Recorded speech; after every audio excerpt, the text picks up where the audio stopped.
ఈరోజు ముఖ్యంగా తెలంగాణ మొత్తం అందరూ కూడా వ్యాయామ విద్యకు సంబంధించినటువంటి అభ్యర్థులందరం కూడా ఏకగ్రీవంగా మేము తీర్మార్ మల్లన్న గారికి సపోర్ట్ చేస్తున్నామని చెప్పడానికి వచ్చాము.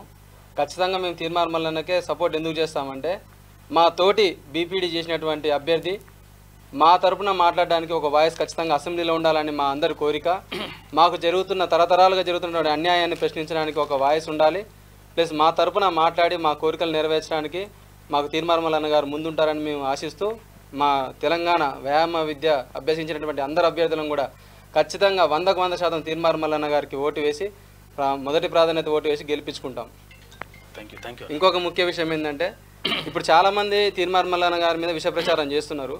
నామినేషన్ వేయక ముందు తీర్మార్ మల్లన్న గారి మీద ఎలాంటి రూమర్స్ ఎక్కువ లేకుండా నామినేషన్ వేసిన తర్వాత మొదలు పెట్టడంలో ఆంతర్యం ఏంటో గ్రాడ్యుయేట్స్ అంతా కూడా గ్రహించాలి.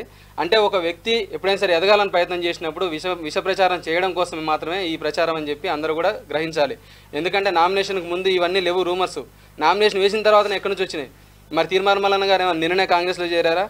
ఎమ్మెల్యే ఎలక్షన్స్ బిఫోరే కదా ఢిల్లీకి వెళ్ళి అక్కడ మంచి మర్యాదగా అక్కడ కాంగ్రెస్ పార్టీలో జాయిన్ అయిన తర్వాతనే ఎన్నో నియోజకవర్గాల్లో తన వంతుగా ప్రచారం చేసి అక్కడ అభ్యర్థుల గెలుపులో ఎంతో కృషి చేసినటువంటి మల్లన్న గారు ఈరోజు ఆయన సేవలను గుర్తించి కాంగ్రెస్ పార్టీ కూడా టికెట్ ఇచ్చి ముందుకు వచ్చింది. ప్లస్ నిరుద్యోగుల పక్షాన ఉంటే బాగుంటుందని చెప్పి కాంగ్రెస్ పార్టీ కూడా ఆలోచన చేసింది. కాబట్టి ఈరోజు మల్లన్న గారిని ఈ గ్రాడ్యుయేట్స్ తరఫున ఎమ్మెల్సీగా నిలబెట్టడం జరిగింది. కాబట్టి ఖచ్చితంగా మల్లన్న గారిదే గెలుపు ఖచ్చితంగా గెలుస్తారు.